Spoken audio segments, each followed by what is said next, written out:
ole vain chu bar bazar ye du lampang a kaldona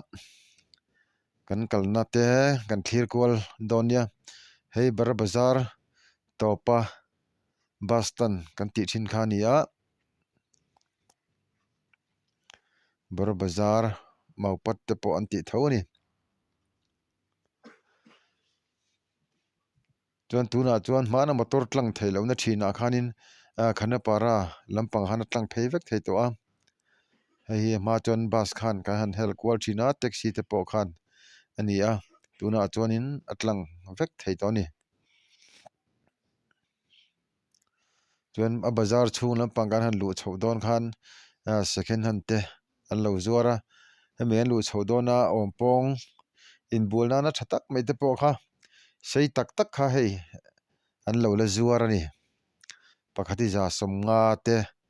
za som hnih man te alo awm bawk ani a tha khopa hei hi in boila hnung an hnia vel nan hian thatak ani so phlang ten lo zuara chuan ka hmu duh mi lo mai a pia in ka hmu hlau mai a en po ka en thangam lo ani na taka chuan khasi far pangang an lo zuara hei hi ka ngai na vak lowa alak po hi kala thangam em lowa karap dewa ka thisen nen hian in mil lo wangin ka en thadu lowa ma se du ten lo takin ti in ti chikim tuwa kan la ani pangang nung nai hi tian lo zuara an ni hi chuanin an kanga ani lo le tian mola te thil thlangin an hem rowa khatiang khanin an zuar thina an ngai hlu hle ani khasi ho te hi chuan amu po hi nuam em lo mai theia mudu lo te lo om palani chuan min lo hrethiam don nia chuan le bazar chhung kha ka han lut dona second hand len kan ti chho plastic dor om chhona dor a khanin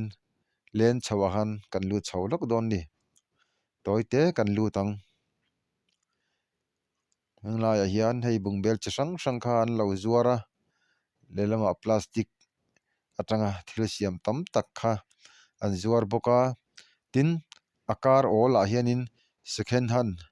an lo in hno ve zau zau reng mai bok ani akong pui hi azim em mihring han kalna nen hanin pel na tok vel lek hi nia ani na taka chuanin an bazar area pon lampang a hian an on chhop chhuak tama hemi an mani bazar dor chhunga che hianin in zuar sela chuanin kong hi chu zau tha ve tak tur ani a helai a hianin sam khui siam chop te an lo siam an lo zuara tin hei hi khasi noin thingpui zuar kual lai ani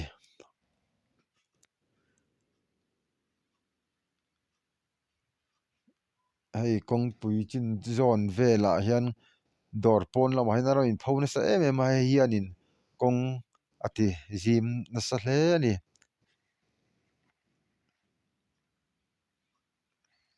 amaro chu mi tam tak tena eijan nana an lo man thei an lo man na kha ani vele boxia chuan kan chho dewa puan zorna te alo oma a bazar chhung ril tak tak chu tun tum hian kan lut man don lowa min lo hrithiam mula a le peka thuk taka a bazar chhung zong zong te po lu chhuah vek kan tum don nia voini hi chu kan hman hmo deuh hleka sabji bazar te meat asa zorna chi hrang hrang te kha kan on fang hman don lowa in mi hriat thiam na kha kan an ngen ani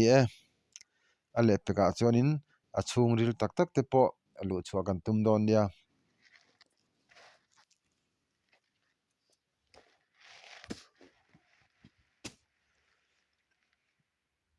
mihring veiva khian tam ve mema kal a hriam lek lek zawk ani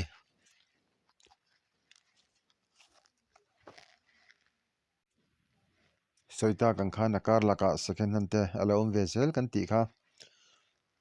a len bik hi om thei to lo ni tuna chuan kanin anin chawpal kwal ve na sa to khop mai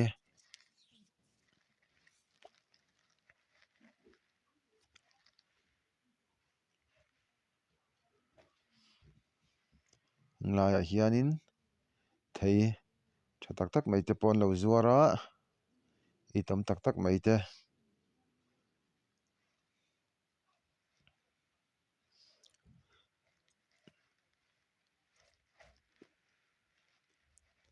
second hand nen ayeng nen kuwa nen kanin pol nuai mai ni chuan hela ya bu fai te tikhanin alen big hi om to lem lo ani tuna chuanin arem rem a khanin an ma ni nei yang ang kha an zuar ve top to mai ni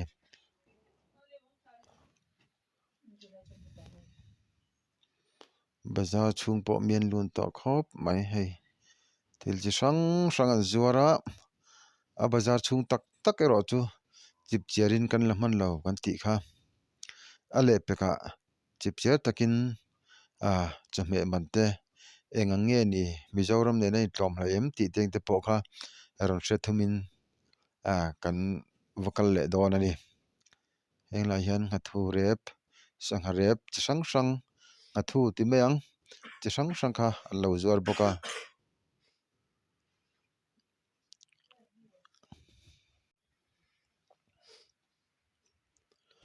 tuntuma hi chuanin an thil zorna red vel engma kan zo don lowa kan man mo deuh hleka vain ka hankal pot pot rungot kha ni a ale peka hian chip chiar deuh hlekin thil an zor cha me te le puan te po ni ang chu khang sa te thleng po khanin aman zat nen ron la ti lan le kan tum don ya chuan hi tam tak chuan kan hriat em ani rualin shelo te kan lo om theia silonga chuan far fim kan ti mai a mei han chem nan hian kan hmanga a far a hianin a hnai om khom na lai deuh hi oma chumi chu emi tam takin tian eijon nan an lo hmang ve le a awan dai thlaka a tha hle ni mei chem nan mei hol han chem nan te thing thuk han chem nan ten a tha hle ani tuni lai en thom no ne uzorna len kha lo chuk thlale a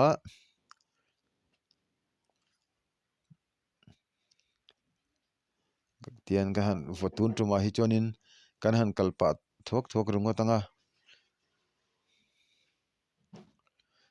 bazar tun hang huna hian to ala tot em lowa Christmas boruak te tlemin ala hal de owangin amai ro chu engtiklai mei po hianin tholhun tak tak hi chu anei lem lo ani bar bazar chunga hi chonin akong hi chu tiang emin azau lo awang hian bara bazar ti taka vei lenglam tok hi chu tam tak engtiklai po hianin an om reng tho ani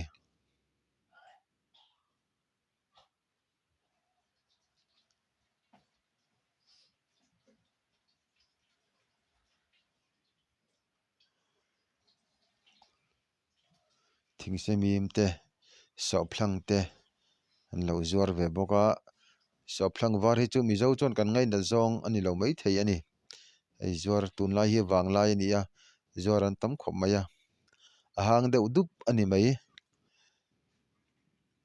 mizo chuan kan ngai na zong ani lo in kan hria a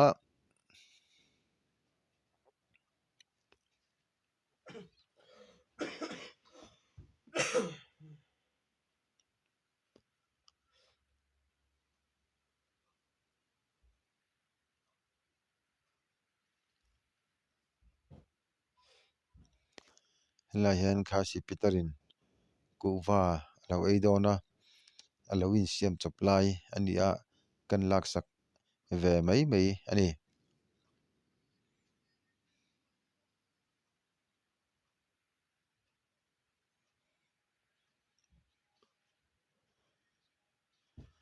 khasi hetiang ang tam zo khi chonin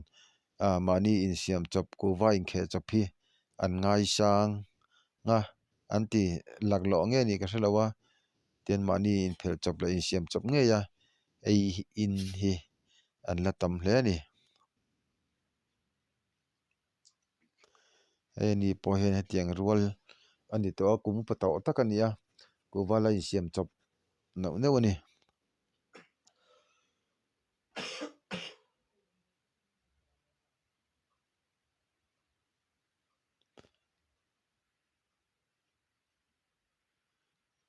tiền chem te pan na le chinei ku wara hi an paisa an pai top maya khe chop tur hian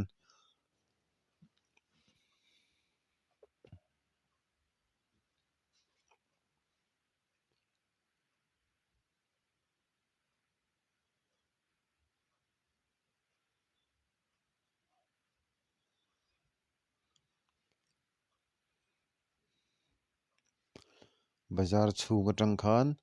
kan chuak thlale to a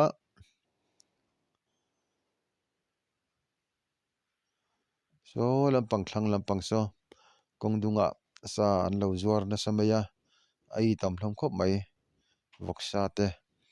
bong cha te hetian kongdunga hianin engtiklai mei po hianin leitur omani chuan helai hian khasi sigri kan tengchi kha an lo zuar boka chuan khumte bazar khum kan te me tiang hi dawhkan te chair te tikhan siam sa hian kawng sira zuar tawk hian lo awm ve boka emergency emaw tan chuanin a tha khawp mai aman hi to lutuk lowa single bed fit thum fit ruk ang hi sangkhat zanga te an ti to ani tuna chuan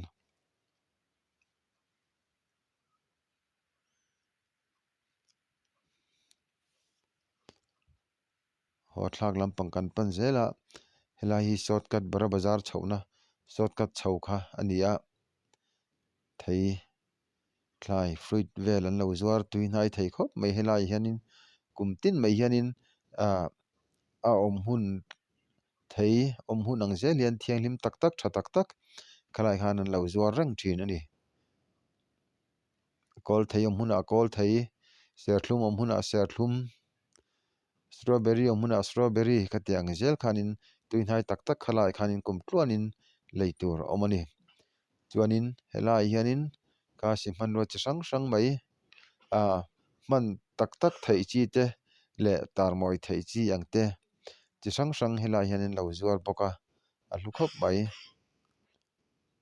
hei khasi chem te chi hrang hrang a te a lian thlangin lo zuar boka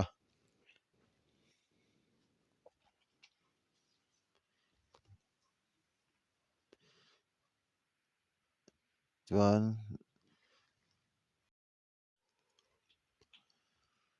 kan chuk thla zela kawngdunga khan hei pheikhawk an lo zuarna sa em helai hianin a mawi tham zawk ani kawng sirah hian smart shoe te sneaker te chi hrang hrang mai helai hian nasa tak mai in lo zuar bawk ani a hmuna hankal chuanin khawnge mawi ber pawh thlan theih loh khawpin hriat hran theih loh khawpin a lo tama tlema sang deuh hlek atangin kan la chhina nakina kan la kal thla zel dawn thona chungin a chhak deuh hlek atangin kan zoom ani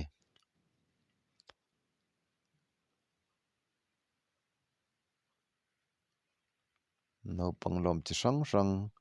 an lo zuar bawka helai shortcut chhuk thla kha ani kan tih kha khutah motor rawn chho nau khan kan chho thlang chuan khilai turning point kan tih han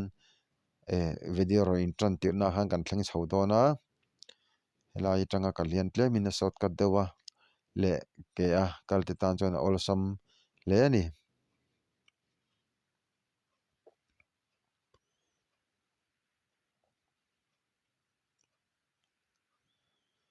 an buai nak nak hlawm khawp mai tiang kawng dungah hian lo zuarna sa thin hle ani khu motor chhuk chhoh nen a chep bawk sia boithlak ve thin lek lek ani amai rawh chu bazar pui kha ani miawa hei tihian kawng sirah smart shoe nalh tak tak sneaker nalh tak tak kha an lo zuar teuh mai ni a hmuna hankal chuan soitak ang khanin khawnge nalh ber khawnge tha ber pawh a hriat tawh lo ani a tam hianin a tam hneh hrim hrim awang hianin han thlan ber tur pawh hi a hriat thin lo ani a hmunah hi chuan azur tu ten an zira an lo rem I tom thiam ve angrang box sia moi hlom khop mai rong chi hrang hrang design chi hrang hrang smash chu ate pawh hianin hmuh tur lei tur a awm ani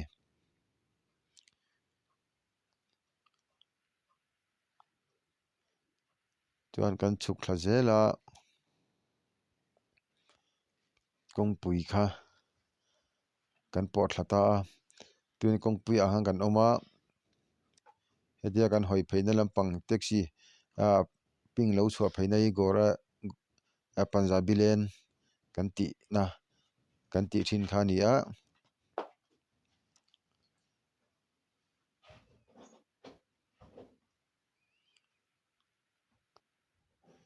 Butria market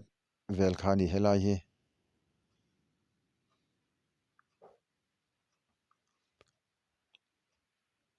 hei lei hnuai bazar kan tih mai kha ni a kan lut thla lo menga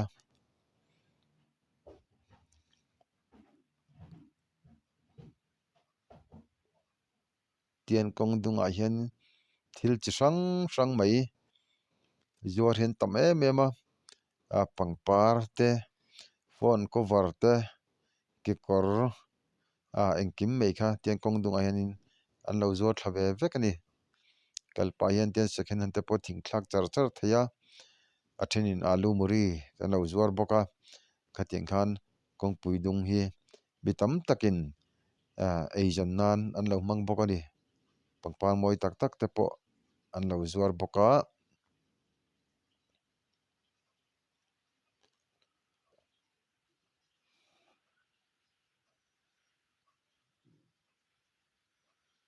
mawi hlawm khawp mai pangpar zawrh te pawh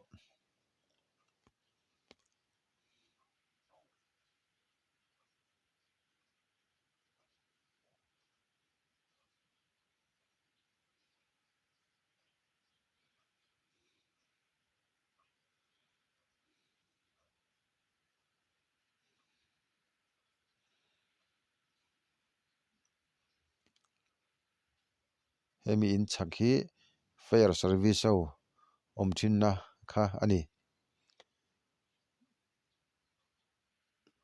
tunah hian police bazar leh bara bazar inrihna kha kan thleng thla tep a tian kawng dungah hianin thil chi hrang hrang lo zuar a khi lampang khi police bazar chhohna zel kha ani a chuan he lampang hi a chhak lawk hi Dreamland cinema hall thin kha ani Dreamland cinema hall thin kha ani a khi lampang khi police bazar chhohna kha ani a chuan he lampang hi